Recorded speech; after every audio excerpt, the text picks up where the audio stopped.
Ventilación mecánica avanzada. La ventilación mecánica es una técnica necesaria de soporte vital en la unidad de cuidados intensivos. Mejora la supervivencia en los pacientes con insuficiencia respiratoria, utilizando la oxigenación por membrana extracorpórea venosa. Esta técnica de salvamento mejora la oxigenación, promueve el CO2, minimizando potencialmente la lesión pulmonar inducida por la ventilación. Tipos de ventilación mecánica. Ventilación mecánica no invasiva. Es un soporte ventilatorio que mantiene las vías respiratorias intactas, no requiere de intubación endotraqueal ni traqueostomía. Esta técnica evita las complicaciones que conlleva la intubación del paciente. Ventilación mecánica invasiva. Es un soporte ventilatorio que requiere de la realización de traqueostomía o colocación de un tubo endotraqueal. Esta técnica es habitual en los pacientes con insuficiencia respiratoria. Tipos de modalidades ventilatorios. IPPV. Ventilación controlada por volumen. Es una modalidad que cubre totalmente la función ventilatoria del paciente. Se producen inspiraciones con presión positiva en un intervalo de tiempo predeterminado. SIM-V es una modalidad volumétrica, sincronización entre las respiraciones espontáneas del paciente con las respiraciones mandatorias del respirador. CPAP, presión positiva continua en la vía aérea. Es una modalidad de respiración espontánea. Mantiene un nivel de presión positiva continua para aumentar la capacidad residual funcional. BiPAP, presión positiva en la vía binivel. Es una modalidad que permite apoyar un soporte de presión para apoyar las respiraciones espontáneas, que se regularán del mismo modo que en la modalidad CPAP. Parámetros del respirador. FiO2 se ajusta para conseguir presión parcial de oxígeno mayor de 60 milímetros de mercurio o saturación arterial de oxígeno mayor de 90%. Volumen minuto. Determina la presión parcial de oxígeno. Volumen tidal. Volumen de aire que circula en cada ciclo respiratorio normal. Frecuencia respiratoria. Son las respiraciones por minuto. PIP. Presión positiva al final de cada expiración. Presión soporte. Nivel de presión programado durante el ciclo de inspiración espontánea del paciente. Presión pico. Presión que indica la resistencia ejercida en el tubo endotraqueal al paso del flujo. Cuidados de enfermería en pacientes con ventilación mecánica. Los cuidados de enfermería son necesarios en el paciente con ventilación mecánica. Esto varía en función del estado y del modo de ventilación que se emplea. Cuidados de enfermería que se debe tener en cuenta. Antes de conectar al paciente, asegurarse de tener cerca el ambú, alargadera para conectar el ambú a la fuente de oxígeno, sonda de aspiración, sistema de vacío, cánula de Mayo, flujómetro de oxígeno, comprobar que el respirador funciona correctamente, comprobar las alarmas antes de conectar al paciente, llevar una monitorización continua,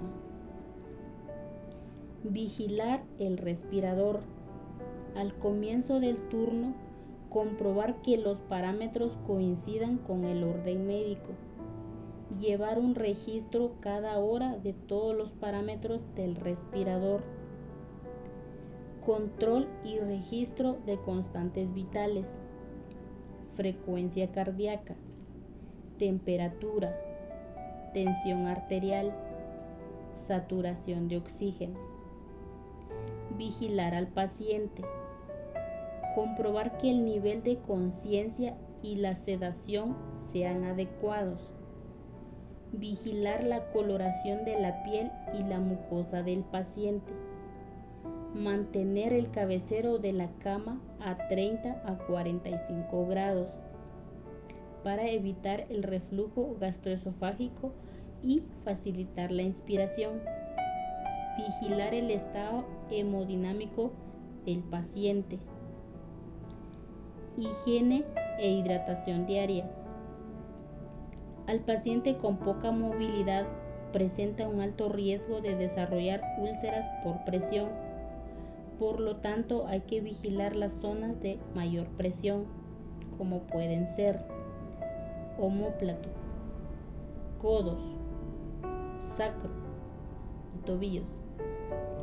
Antes de movilizar al paciente, se deberá pausar la nutrición enteral, sujetar el tubo endotraqueal y vigilar la sonda nasogástrica. Aseo y cambio de sábanas diaria. Todos los días se debe mantener bien limpias y estiradas, mantener la piel bien hidratada y colocar taloneras antiescaras. Tubo endotraqueal.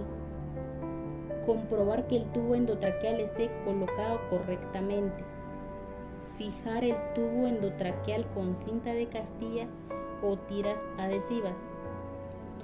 Cambiar la fijación cada 24 horas. Almohadillar la zona entre el tubo y la comisura labial para prevenir lesiones en la piel.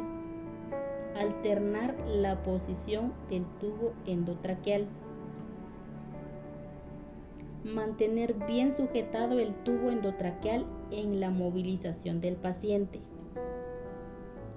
Sonda nasogástrica.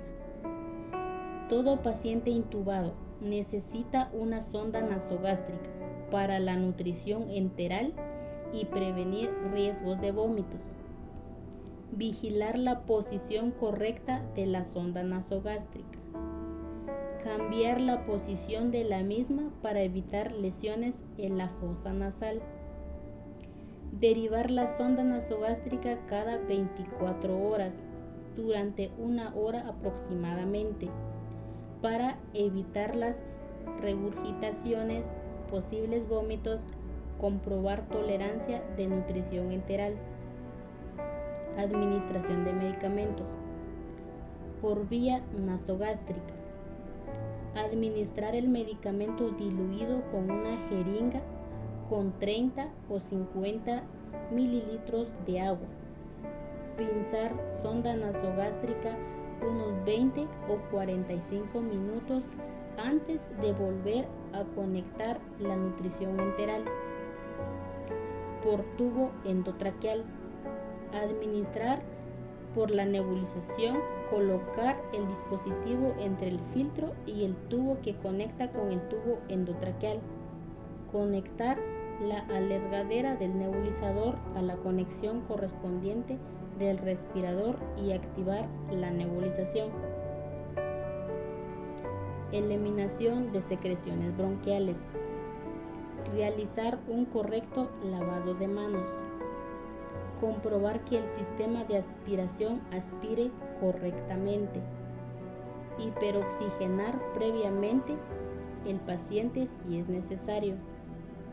Realizar las aspiraciones las veces necesarias en la sonda nasogástrica. La aspiración no debe durar más de 15 minutos.